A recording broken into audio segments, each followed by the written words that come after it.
way back in, I think, 2009. I was in grad school for theater, and the LGBTQ organization for the law school literally was hosting a drag show. I'd never done drag before, pretty much read as a feminine body, traditionally feminine body.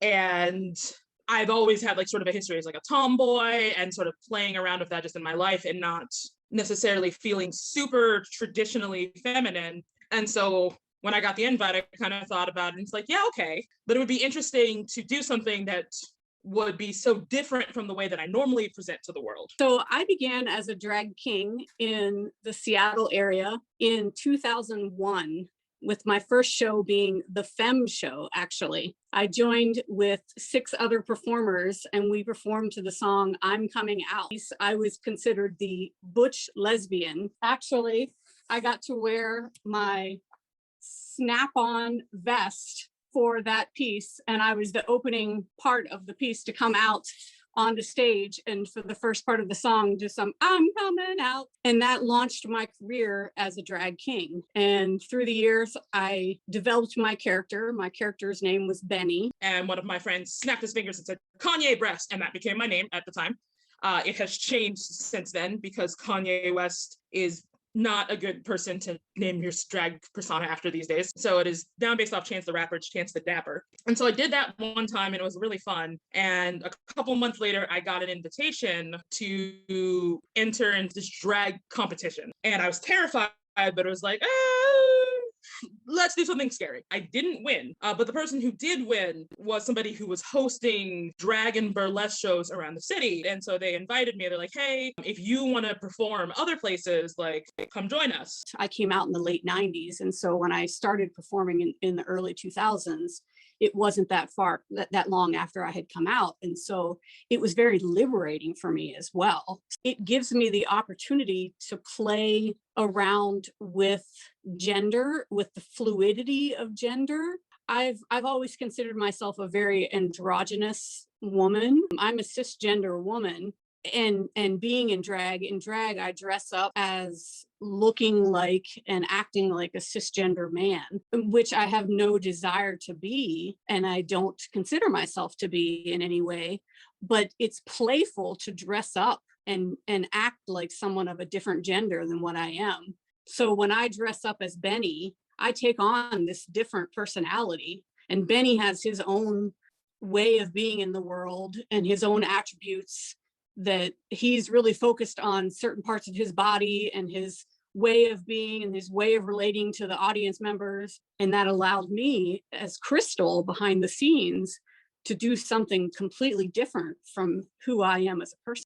I think that we as a society have far too many strict gender rules, and I think cisgender people are responsible for all of them, and that is a problem that we have and that we need to own. One of the freest situations that I can think of is that everybody, regardless of what your gender identity is, regardless even if you even know what it is, has the opportunity to explore and play around and get to really have fun with ideas of gender and get to fully be them, not only just be themselves, but get to explore things outside of themselves and play around with that and see what that tells you about yourself, and really just get in there and find hope and healing and learn more things about yourself and the world. And I think there's like a great freedom in that. And I think that drag can potentially be a way to do that. And it can be a way to play around with some of the super rigid restrictions that people have, cis people specifically, have put on us to oppress us and put us into like these gender prisons. As a child, I was often ridiculed for being a tomboy, and that was painful at times. In my time as a drag king, there was like we've talked about it being liberating, there was also this sort of reclaiming of my own masculinity that has been like, heck yes, I'm a tomboy and I'm proud of it. And it's been sort of this reclaiming from my childhood of, I'm proud of the ways that I'm masculine. I'm glad of the ways that I move through the world, and my gender is not so far in one realm or another, where I am more fluid in a sense. And I can be playful with that to help me understand and be proud of who I am. I kind of identify more in the androgynous to feminine stuff, but my clothes are just like kind of whatever. Some masculine type stuff, some feminine type stuff, whatever. And what I have discovered, particularly over the pandemic, is I can drag in a lot of my actual clothes. Like I've dragged in this shirt, and it's really fun to be able to play with like, what does it mean if I wear this shirt, but I've got like a vest and a binder on, and I've got like my drag facial hair and all of that stuff. And what does it mean for Chance to be dressed up in this versus Ashley to be dressed up in this? And how does that feel different and all of that? So it's been really interesting just to like explore my own wardrobe and figure out like, what do my clothes even mean when I am changing my persona and wear them differently? I mean, it's mostly I've invented a character, but there are definitely pieces of me that are found within that character. It's separate from me, but there are elements that are definitely there that are lifted up. I had a lot of fun doing that, and it was great. And then I got into seminary, and I was a little bit terrified because I thought I was going to have to give up drag. I put down drag as a hobby on my application, so they knew who they were getting.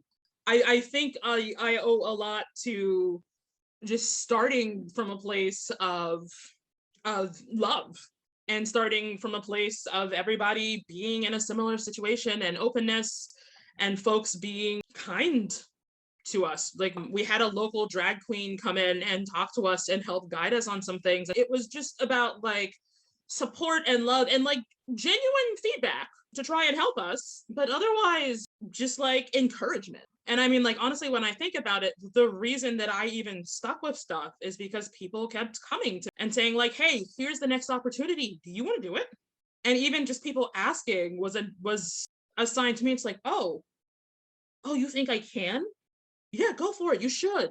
Oh, okay. You know, I'm keenly aware there are folks for whom gender transition or gender fluidity is a way of life. And so it can be a really tender topic and tender to think about, watching someone play who is cisgender playing someone of an opposite gender or a different gender than what they actually are. I'm aware of that. I pay attention to that and know that this is me actually playing a role, and it's not part of my lived experience. A significant amount of the people I performed with either were trans men who performed as drag kings, or were drag kings who came out as trans men afterwards and they kept performing as drag kings, and sort of like as themselves, they were just like trans men living their lives just as like regular people. And then when they performed, they sort of cranked up the glitz and the glamour and the glitter and all of that to like 11. I have a couple of my,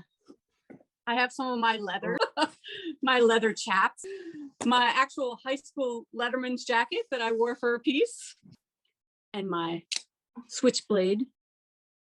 This is some of the hair that I bought. See, it comes as a braid, and then I pull it apart. And then the church I was working at, we wanted to do a drag show that year, and then we couldn't because of COVID. It's like, what if I just did the routine I wanted to do at church at home? They call me Chance the Dapper, aka the drag pastor. I'm out here trying to spread a little positivity, spread a little love out there.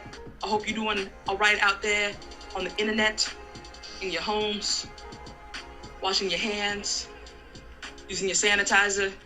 I took on this persona of like being a drag pastor. What's pastoral about him? Like, why is he doing this? What is the message that he's going to give? And so like a lot of the songs are very intentionally positive, or they're intentionally speaking to something about the moment. If you watch some of the videos, there are things about like missing people because it's April in the middle of the pandemic and you haven't seen anybody in a long time. So it's like playing around with things that people are going through, or self-acceptance, or positivity, or things like that, things that might be pastoral to someone in the moment. And also just things that are fun, that make people smile, that make people laugh.